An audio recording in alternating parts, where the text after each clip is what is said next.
ಇಲ್ಲ ಅದು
ಬನ್ನಿ, ಮಕ್ಕಳು ಇರ್ತಾರೆ. ಸ್ವಲ್ಪ ಮಕ್ಕಳು ಜಾಗ ಬಿಡಿ, ಮಕ್ಕಳು ಜಾಗ ಬಿಡಿ.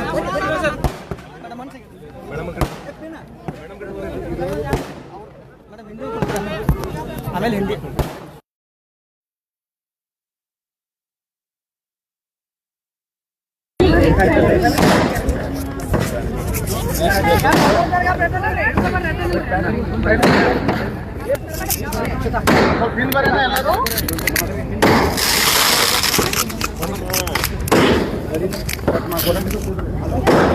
ಬಸ್ ಮಹಿಳೆಯ ಶಕ್ತಿ. ಒಂದೇ ನಿಮಿಷ. Shiny madam. ಓಕೆ. ಮೇಡಮ್, ಮಹಿಳೆಯ ಶಕ್ತಿ, ಸಂಘಟನೆ ಮತ್ತು ಸ್ವಾಭಿಮಾನದ ಪ್ರತೀಕ ಕಿತ್ತೂರು ರಾಣಿ ಚೆನ್ನಮ್ಮ. ಇವತ್ತು ಬೆಳಗಾವಿ ಜಿಲ್ಲೆಗೆ ಒಂದು ಐತಿಹಾಸಿಕ ದಿನ ಅಂತ ಹೇಳಿ ಅತ್ಯಂತ ಸಂಭ್ರಮದಿಂದ, ಅತ್ಯಂತ ಸ್ವಾಭಿಮಾನದಿಂದ ಹೇಳಲಿಕ್ಕೆ ಬಯಸ್ತೇನೆ. ಕರ್ನಾಟಕ ರಾಜ್ಯಾದ್ಯಂತ ಸುಮಾರು 31 ಜಿಲ್ಲೆ ಮತ್ತು 5 ಕಮಿಷನರೇಟ್ ಸ್ಥಳಗಳಲ್ಲಿ ಅಕ್ಕಾಪಡೆಯನ್ನು ವಿದ್ಯುಕ್ತವಾಗಿ ಚಾಲನೆಯನ್ನು ಕೊಟ್ಟಿದ್ದೇವೆ.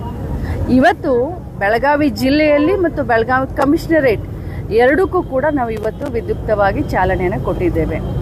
ನಮ್ಮ ಮಹಿಳೆಯರು ಸ್ವತಂತ್ರ ಭಾರತದಲ್ಲಿ ರಾತ್ರಿ 12 ಗಂಟೆಗೆ ನಿರ್ಭಯದಿಂದ ಅಡ್ಡಾಡಿದರೆ ಆವಾಗ ನಿಜವಾಗ್ಲೂ ನಮ್ಮ ಭಾರತ ದೇಶಕ್ಕೆ ಸ್ವತಂತ್ರ ಸಿಕ್ಕುತ್ತೆ ಅಂತ ಮಹಾತ್ಮ ಗಾಂಧೀಜಿಯವರು ನಮಗೊಂದು ಮಾತು ಹೇಳಿದರು.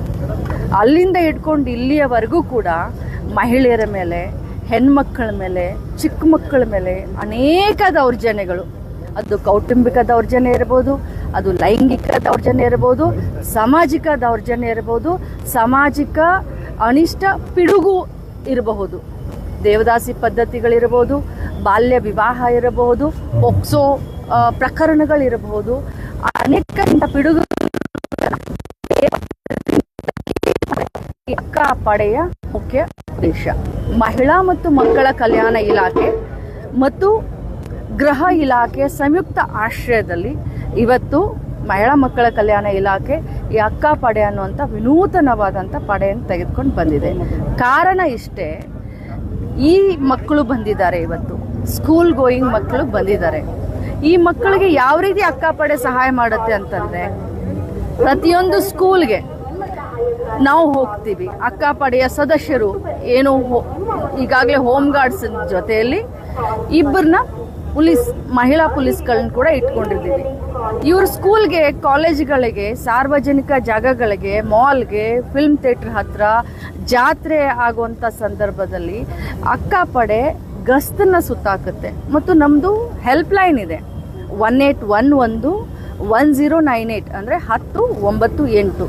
ಪ್ರತಿಯೊಂದು ಸ್ಕೂಲ್ನಲ್ಲಿ, ಪ್ರತಿಯೊಂದು ಸ್ಕೂಲ್ನ ಟಾಯ್ಲೆಟ್ಗಳಲ್ಲಿ, ಪ್ರತಿಯೊಂದು ಸ್ಕೂಲ್ ಬೋರ್ಡ್ನಲ್ಲಿ, ಕಾಲೇಜ್ ಬೋರ್ಡ್ ಮೇಲೆ, ಕಾಲೇಜ್ ಟಾಯ್ಲೆಟ್ಗಳ ಮೇಲೆ, ಸಾರ್ವಜನಿಕ ಸ್ಥಳ, ರೈಲ್ವೆ ಸ್ಟೇಷನ್ ಆಗಿರ್ಬೋದು, ಬಸ್ ಸ್ಟ್ಯಾಂಡ್ ಆಗಿರ್ಬೋದು, ಹೆಲ್ಪ್ಲೈನ್ ಇರುತ್ತೆ. ಜೊತೆಲಿ ಅಕ್ಕಾಪಡೆ ಕೂಡ ಎಲ್ಲ ಕಡೆ ತಿರುಗುತ್ತೆ.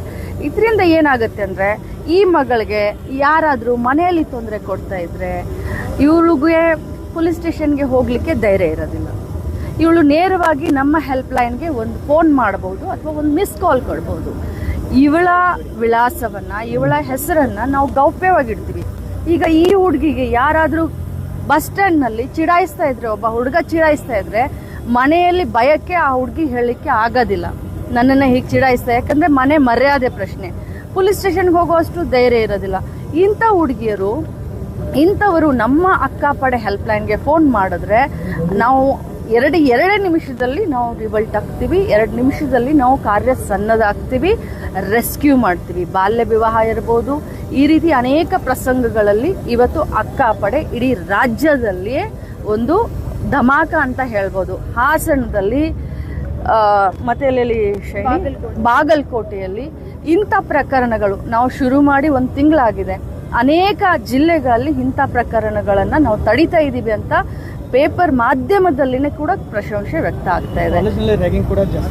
ರ್ಯಾಗಿಂಗ್ ಕೂಡ ಕಡಿವಾಣ ಹಾಕೋದೇ ಅಕ್ಕಾಪಡೆಯ ಮುಖ್ಯ ಉದ್ದೇಶ. ಯಾವುದೇ ವಯಸ್ಸಿನ ವಯೋಮಿತಿಯ ಹೆಣ್ಣುಮಕ್ಕಳು, ಗಂಡ್ಮಕ್ಕಳು ಕೂಡ ಅಕ್ಕಾಪಡೆಯನ್ನು ಸಂಪರ್ಕಿಸಬಹುದು, ಗಂಡ್ಮಕ್ಕಳು ಕೂಡ ಸಂಪರ್ಕಿಸಬಹುದು. ಮನೆಯಲ್ಲಿ ತಂದೆಯಿಂದ, ಅಣ್ಣ ತಮ್ಮಂದರಿಂದ, ಗಂಡನಿಂದ ದೌರ್ಜನ್ಯ ಆಗ್ತಾ ಇರುವಂಥ ಮಹಿಳೆಯರು ಕೂಡ ಅಕ್ಕ ಪಡೆಯನ್ನು ಸಂಪರ್ಕಿಸಿದ ತಕ್ಷಣ ಅವರ ಹೆಸರನ್ನು ಗೌಪ್ಯವಾಗಿಟ್ಟು ಅವರಿಗೆ ನ್ಯಾಯ ಕೊಡಿಸುವಲ್ಲಿ ನಾವು ಸನ್ನದ್ಧರಾಗ್ತೀವಿ. ಇಲ್ಲ, ಸಪ್ರೇಟ್ ಆಗಿ ಇದಕ್ಕೆ ಸಿಬ್ಬಂದಿಗಳನ್ನು ನಾವು ನಿಯೋಜನೆ ಮಾಡಿದ್ದೇವೆ. ನಮ್ಮ ಇಲಾಖೆಯಿಂದ ಪ್ರತಿ ಒಂದು ಗಾಡಿಗೆ 4 ಸಿಬ್ಬಂದಿಗಳನ್ನು ನಾವು ಕೊಟ್ಟಿದ್ದೇವೆ. ಅದೇ ರೀತಿ ಗೃಹ ಇಲಾಖೆಯವರು 2 ಮಹಿಳಾ ಪೊಲೀಸರನ್ನು ಮತ್ತು ಒಬ್ಬ ಡ್ರೈವರನ್ನು ಅವ್ರು ಕೊಟ್ಟಿದ್ದಾರೆ. ಎಲ್ಲರಿಗೂ ಪೇಮೆಂಟ್ ಮಾತ್ರ ಮಹಿಳಾ ಮತ್ತು ಮಕ್ಕಳ ಕಲ್ಯಾಣ ಇಲಾಖೆಯ ನಿರ್ಭಯ ಫಂಡ್ ಅಡಿಯಲ್ಲಿ ಈ ಕಾರ್ಯಕ್ರಮ ನಡೀತಾ ಇದೆ. ನಿರ್ಭಯ ಫಂಡ್ ಅಡಿಯಲ್ಲಿ ಇವರೆಲ್ಲರಿಗೂ ಕೂಡ ಪೇಮೆಂಟ್. ಈಗ ಹತ್ರ ಒಂದು 300 ಸಿಬ್ಬಂದಿಗಳಿದ್ದಾರೆ. ಈ ಬರುವಂಥ ಬಜೆಟ್ನಲ್ಲಿ ನಾನು ತಮ್ಮಲ್ಲಿ ಹಂಚ್ಕೊಳ್ಳೋಕ್ಕೆ ನಾನು ಬಯಸ್ತೇನೆ. ಈ ಬರುವಂಥ ಬಜೆಟ್ನಲ್ಲಿ ಮಾನ್ಯ ಮುಖ್ಯಮಂತ್ರಿಗಳು ಮತ್ತು ಮಾನ್ಯ ಹೋಮ್ ಮಿನಿಸ್ಟರ್ ಆದಂಥ ಪರಮೇಶ್ವರ್ ಸಾಹೇಬರಿಗೆ ಈ ಒಂದು ಪಡೆ ಭಾಳಷ್ಟು ಅವರಿಗೆ ಭರವಸೆಯನ್ನು ಮೂಡಿಸಿರೋದ್ರಿಂದ, ಮಹಿಳೆಯರಿಗೆ ಭರವಸೆಯನ್ನು ಮೂಡಿಸಿರೋದ್ರಿಂದ, ಇಡೀ ರಾಜ್ಯದಲ್ಲಿ ಈ ಅಕ್ಕ ಪಡೆಯ ಬೇಡಿಕೆ ಜಾಸ್ತಿ ಆಗಿರೋದ್ರಿಂದ ಇಡೀ ಎಷ್ಟು ನಮ್ಮ ತಾಲೂಕುಗಳಿದ್ದಾವೆ, 225 ತಾಲೂಕುಗಳಿಗೆ ಇಡೀ ರಾಜ್ಯದಲ್ಲಿ ಪ್ರತಿ ತಾಲೂಕಾ ಹಂತದಲ್ಲೂ ಕೂಡ ಇದನ್ನ ಮಾಡಬೇಕು ಅನ್ನುವಂಥ ಬಜೆಟ್ನಲ್ಲಿ ಘೋಷಣೆ ಮಾಡ್ತಾರೆ ಅನ್ನುವಂಥ ಎಲ್ಲ ವಿಶ್ವಾಸ ನನಗಿದೆ.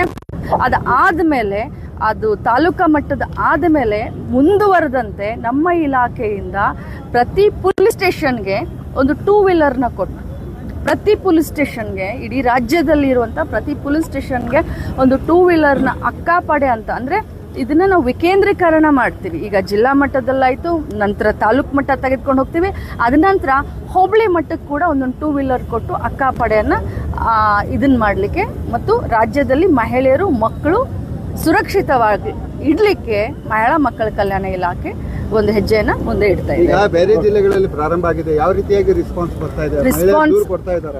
ಮಹಿಳೆಯರು ದೂರು ಕೊಡ್ತಾ ಇದ್ದಾರೆ. ಬಹಳಷ್ಟು ಒಳ್ಳೆ ರೆಸ್ಪಾನ್ಸ್ ಇದೆ. ಈ ಬಹಳಷ್ಟು ಒಳ್ಳೆ ರೆಸ್ಪಾನ್ಸ್ ಇದೆ ಅಂತಾನೆ ಇಂಟೆಲಿಜೆನ್ಸ್ನವರು ಮಾನ್ಯ ಮುಖ್ಯಮಂತ್ರಿಗಳಿಗೆ ಹೇಳೋದ್ರಿಂದ ಬಹುಶಃ ಈ ಬಜೆಟ್ನಲ್ಲಿ ಪ್ರತಿಯೊಂದು ತಾಲೂಕು ಕೂಡ ಅಕ್ಕಾಪಡೆ ಮುಟ್ತಾಳೆ ಅನ್ನುವಂಥ ಭರವಸೆ ನಮಗೆ ಬಂದಿದೆ. ಈಗ ನಿಮ್ಮ ಸರ್ಕಾರ ಬಂದಾಗಿಂದ ಗೃಹಲಕ್ಷ್ಮಿ ಆಯಿತು, ಅಕ್ಕಾಪಡೆ ಆಯಿತು, ಅಕ್ಕ ಕ್ಯಾಂಟೀನ್ ಆಯಿತು, ಮತ್ತೊಂದು ಆಯಿತು, ಶಕ್ತಿ ಯೋಜನೆ ಆಯಿತು, ಎಲ್ಲ ಮಹಿಳೆಯರಿಗಾಗಿನೇ ಮಾಡ್ತಾ ಇದ್ದೀರಿ ಅಂತ. ಗೃಹಲಕ್ಷ್ಮಿ ಯಾವ ರೀತಿ ಮಾಡಿದಿರಿ, ಹಂಗ ಒಂದು ಗೃಹಲಕ್ಷ್ಮನೂ ಮಾಡ್ಬೇಕನ್ನುವಂಥದ್ದು ಪಕ್ಷದ ಡಿಮಾಂಡ್ ಇದೆ. ಎಲ್ಲಿಯವರೆಗೆ ಮನೆ ಲಕ್ಷ್ಮಿ ಶಾಂತಿಯಿಂದ ಇರ್ತಾಳೆ, ಗೃಹಲಕ್ಷ್ಮಿ ಎಲ್ಲಿಯವರೆಗೆ ನಕ್ಕೊಂಡಿರ್ತಾಳೆ, ಆ ಮನೆ, ಆ ಊರು ಬೆಳಗುತ್ತೆ. ಇದು ನಮ್ಮ ಸಂಸ್ಕೃತಿ. ಸೊ ಅದಕ್ಕೆ ಮೊದಲು ಗೃಹಲಕ್ಷ್ಮಿಯರನ್ನ ಶಾಂತಿಯನ್ನು ಇಡೋಣ ಅಂತ ಮಹಿಳೆಯರ ಕಾರ್ಯಕ್ರಮ. ಅನ್ನ ಪಡೆ ಜರೂರತಿಲ್ಲ, ಅನ್ನ ಪಡೆ ಅಕ್ಕ ಪಡೆ ಸಹಕಾರ ಕೊಟ್ರೆ ಸಾಕು. ಅದು ಮುಂದಿನ ದಿನದಲ್ಲಿ ನೋಡೋಣ, ವಿಚಾರ ಮಾಡೋಣ. Thank you. ಅದು ಮೊದಲು ಒಂದು ಇದಿದೆ, ನಮ್ದು ಪ್ರಾಕ್ಟೀಸ್ ಇದೆ.